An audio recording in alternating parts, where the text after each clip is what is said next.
Hi everyone, welcome back to my channel Learn French with Muskan. So we learned about ER verbs in our previous class. Today we are going to learn about exceptions to ER verbs. Now before starting with exceptions to ER verbs, I would like to ask you all कि exception का मतलब क्या होता है? तो exception मतलब something that does not follow the pattern, something that is different, right, from the regular pattern. तो हमने ER verbs जब पढ़े थे, I will add the link to ER verbs in like the description below. You can check out the video for ER verbs there. But तो coming back कि exceptions क्या होते हैं? Something that is not regular, right? तो हमने ER verbs में एक regular pattern पढ़ा था. Pattern क्या था? We divided it into majorly, broadly two steps कि पहले आप ER verb में से ER को हटा दो and then you add endings according to the pronoun, right? तो कुछ कुछ ऐसे verbs होते हैं जो ER से end होते तो हैं but they do not follow या the regular pattern जैसे हम ER verbs को conjugate करते हैं, right? तो इन exceptions को we can divide into 5 major groups, right? तो ऐसी 5 मेजर ग्रुप्स होते हैं जो एक्सेप्शंस हो जाते हैं ER वर्ब के. तो हम पहले ऐसी ग्रुप की बात करते हैं. As and when I explain with examples आपको बेटर समझ में आएगा कि what I am trying to introduce you guys to today. So first group की बात करते हैं तो CER वर्ब्स.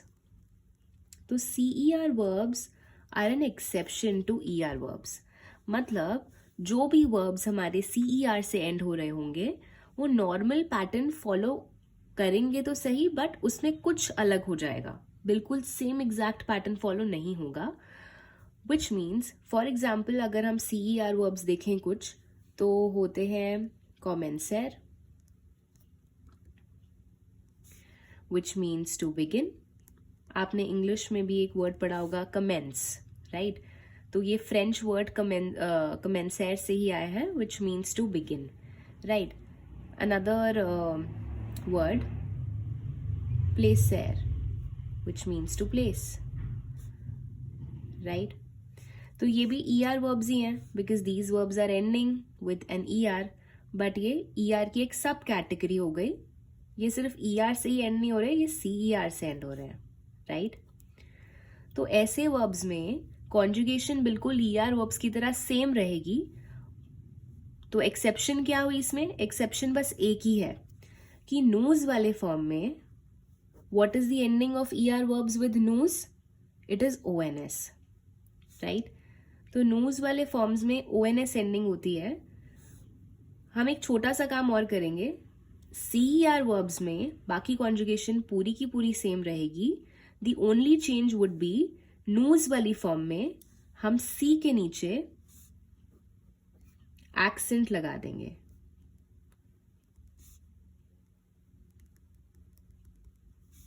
फॉर नोज फॉर्म. मतलब अगर मुझे कॉमेंसर को कॉन्जुगेट करना है नोज वाली फॉर्म में, सबसे पहले मैं क्या करूंगी? कॉमेंसर में से ER हटा दूंगी. मेरा क्या बचा? COMMENC. फिर मैं नोज वाली एंडिंग लगाऊंगी with ER verbs which is ONS. तो मेरा बन गया कॉन्जुगेशन नोज कॉमेंसॉन्स which should mean we begin, right? But इसमें एक और चेंज क्या होगा कि मैं C के आगे एक छोटा सा एक्सेंट और ऐड कर दूंगी, राइट? तो फॉर ऑल CER वर्ब्स आपको ध्यान रखना होगा कि बाकी की conjugation remains as it is.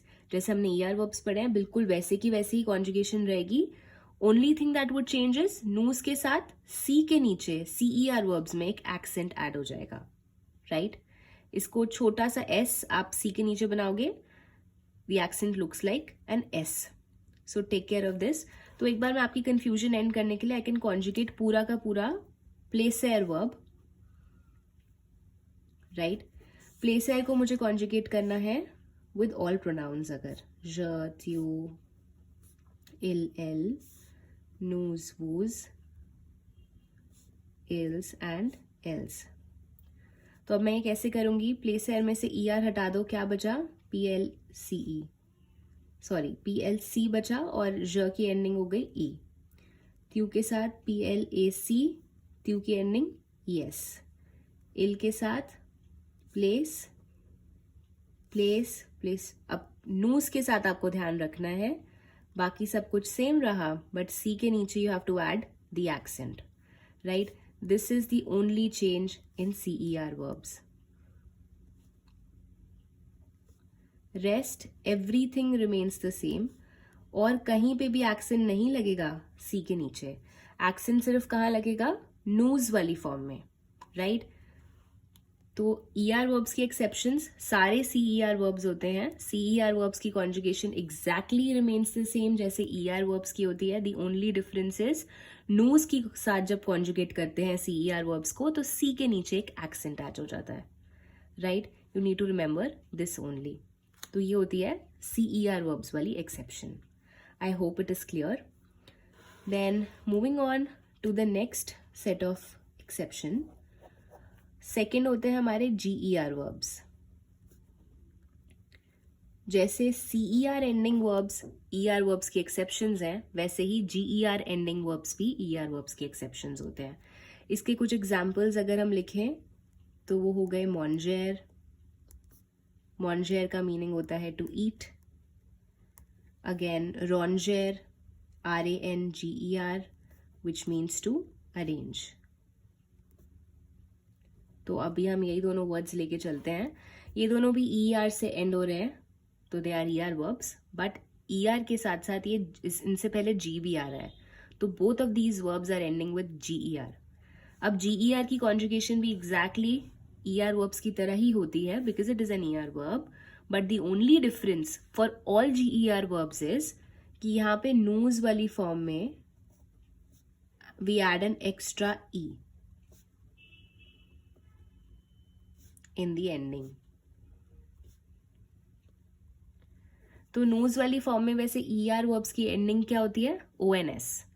तो GER verbs में आपको यही ध्यान रखना है कि नूज वाली फॉर्म में आपको EONS लगाना है ONS की जगह, ओनली फॉर GER verbs।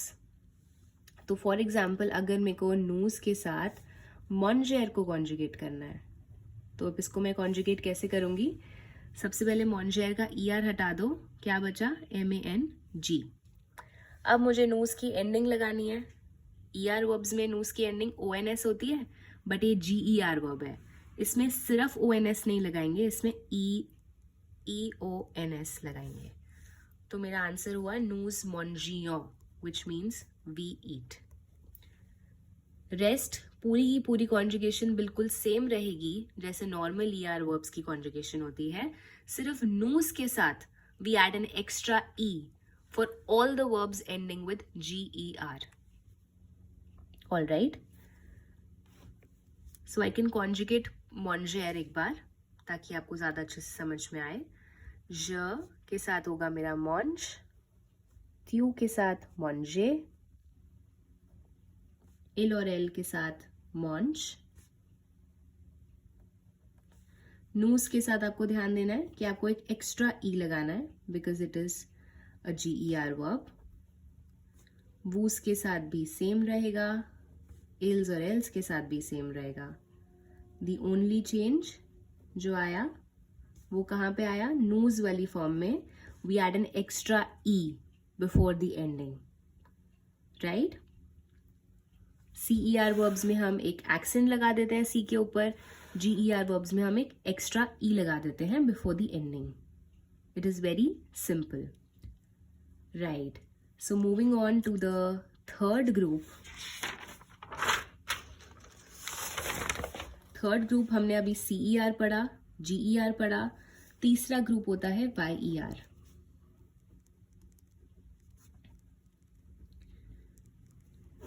अब YER से जो भी वर्ब्स एंड होंगे वो कुछ डिफरेंट तरीके से कॉन्जुगेट होते हैं। जैसे कि मैं आपको एग्जांपल दूं तो नेतोयर। नेतोयर मीन्स टू क्लीन। अब ये YER वर्ब है क्योंकि ये Y से एंड हो रहा है, तो it is an exception to ER verb. और YER वर्ब्स में हम क्या करते हैं, आप इसको स्टार लगा के लिख लो because it is important. YER verbs में हम क्या करते हैं? We put I instead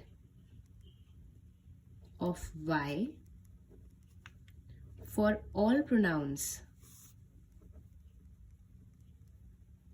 except noos and woos. Right? We put I instead of Y for all pronouns except noos and woos. इसका क्या मतलब हुआ कि जो नेतोयर को अब मेरे को कॉन्जुगेट करना है, तो यही एग्जाम्पल ले लेते हैं.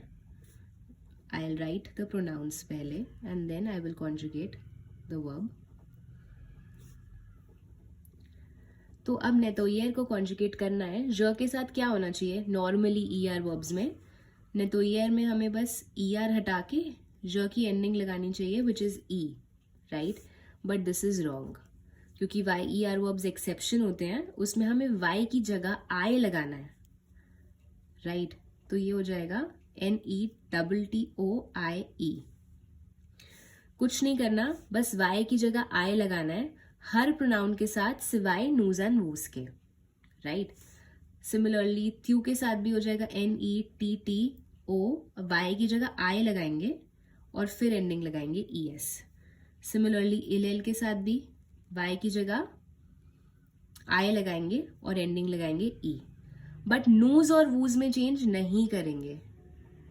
नूज और वूज में Y है तो Y ही रहेगा, NETTOYONS, NETTOYEZ. तो यहाँ पे आप लाइन को दोबारा पढ़ोगे तो यहाँ पे मैंने यही लिखवाया है कि Y को I में चेंज करेंगे विद ऑल प्रोनाउंस एक्सेप्ट नोज एंड वूज. तो इल्स और एल्स में भी I हो जाएगा NETTOIENT, राइट? हर प्रोनाउन के साथ मैंने Y को I में चेंज कर दिया, बट नूज और वूज में नहीं किया, राइट? तो ये बहुत इंपॉर्टेंट है. यहाँ पे बहुत लोगों की गलती भी हो जाती है in exams. So please take care कि YER वर्ब्स में you are changing the Y of the YER into I for all pronouns except नूज एंड वूज. नूज एंड वूज में Y को चेंज नहीं करना, बाकी सारे प्रोनाउंस में Y को चेंज करना है, राइट? तो इसको याद रखना.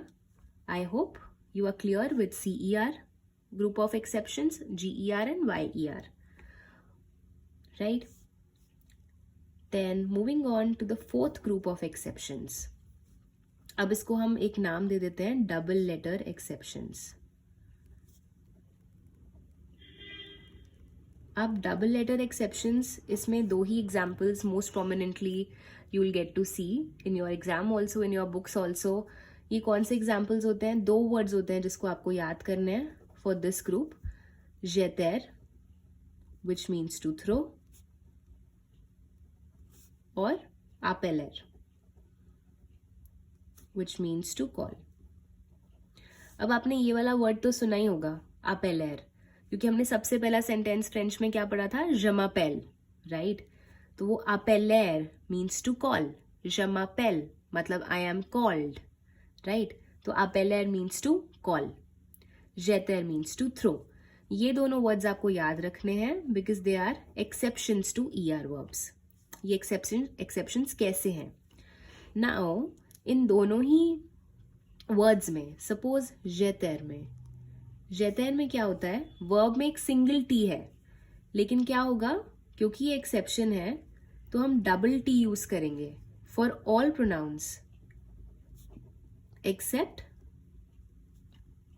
नूज एंड वूज अगेन. सिमिलरली अपेलर में भी हम सेम चीज करेंगे, double L for all pronouns except नोज एंड वूज, राइट?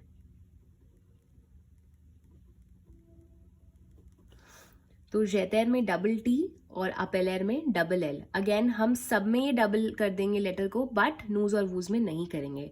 तो you need to be very conscious about this thing. तो जैसे अगर मेरे को कॉन्जुगेट करना है जेटर को, तो ज डबल टी ई. त्यू नॉर्मल कॉन्जुगेशन आप सिंगल टी के साथ करते JETE, बट क्योंकि ये एक्सेप्शन है इसमें हम डबल टी लगा रहे हैं for all pronouns, but double T हम नूज और वूज के साथ नहीं लगाएंगे। तो अभी आप देखना यहाँ पे भी मैं डबल टी लगाऊंगी। अब नूज में मैं सिंगल टी ही लगाऊंगी, डबल टी नहीं लगाऊंगी, because it is an exception. Double T for all pronouns except नूज एंड वूज। सिमिलरली वूज, जेतेस और इल्स और एल्स में डबल टी ही लगेगा। नूज और वूज के अलावा हर जगह डबल टी लगेगा। सिमिलरली अगर मैं आपको अपेलर को भी कॉन्जुगेट करके दिखाऊं तो अपेलर हो जाएगा, यहाँ पे जी अपॉस्ट्रोफी आएगा बिकॉज अपेलर is beginning with a vowel, तो A double P E double L E. ऐसे आप जमा पेल लिखते हो तो आप डबल एल लगाते हो, राइट। थ्यू अपेले, आप कॉमो त्यूता पेल लिखते हो, आप यही वाला अपेले यूज करते हो। एल और एल के साथ अपेले again with a double L. नूस के साथ सिंगल एल, राइट। वूस के साथ सिंगल एल।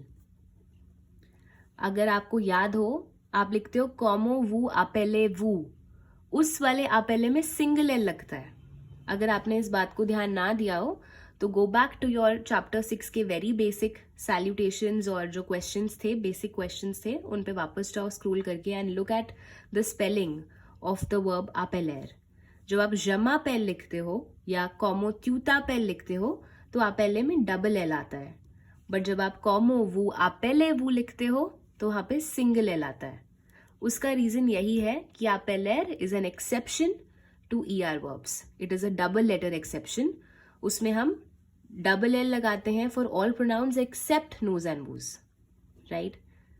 तो अगर आपने ये चीज नोटिस नहीं की थी तो just go back to your chapter 6, class 6 का लाइक वेरी इनिशियल बिगिनिंग वाले chapters and you will get to understand कि ऐसा क्यों होता था।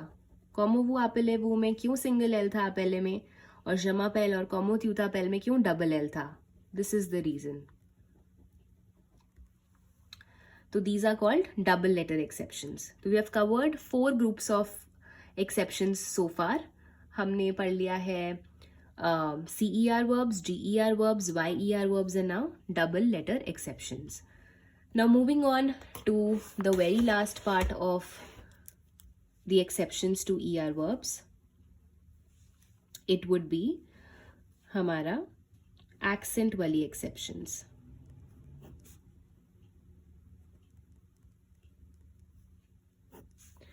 अब कुछ वर्ब्स होते हैं जिनमें हम एक्सेंट लगा देते हैं, एड एक्सेंट।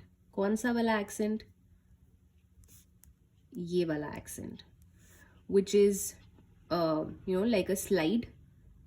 इस तरफ से आपको करना है, it goes from left to right. ये आपको एक्सेंट लगाना है on first E of your verb for all pronouns except nose and woos.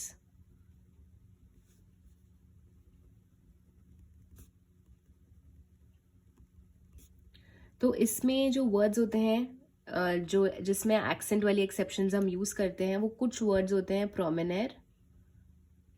So this is PROMENER, प्रोमिनेर, मेनेर, पेसेर, राइट। ऐसे बहुत सारे वर्ब्स होते हैं जो एक्सेंट वाली एक्सेप्शंस होती हैं, right. You can remember these 3 words. In fact आप लेवेर भी लिख सकते हो, LEVER. I think these are the most prominent verbs, and even आशेतर for that matter. I think these are the most common 5 verbs जो एक्सेंट वाली एक्सेप्शंस हैं. You can learn these 5 examples for now, right. तो जैसे अगर हमें आशेतर से शुरू करते हैं, आशेतर means to buy. Now this is an accent वाली एक्सेप्शन. अब इसमें क्या करेंगे, हम एक्सेंट लगा देंगे first T of the verb. First T of the verb ये है, इस पे हम ये वाला एक्सेंट लगा देंगे फॉर ऑल प्रोनाउंस एक्सेप्ट नोज एंड वोज. तो जैसे ज के साथ, सो आशेतर is beginning with a vowel, तो हम जी अपॉस्ट्रोफी लिखेंगे. अब मैंने नॉर्मली आशेतर को कॉन्जुगेट कर लिया विद ज.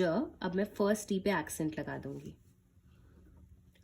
सॉरी, थ्यू के साथ पहले कर लेते हैं. accent. इल और एल के साथ भी accent.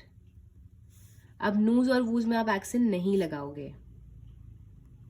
Ashetons, वूज आशेते, इल्स और एल्स में आप accent लगाओगे. तो इसमें यही है कि फर्स्ट ई पर you have to put this accent for all pronouns except नोज एंड वूज. आप 5 एग्जाम्पल्स लर्न कर सकते हो and exceptions to ER verbs should be on your tips. आपको याद होना चाहिए GER, CER, YER, double letter exceptions and accent वाली एक्सेप्शंस.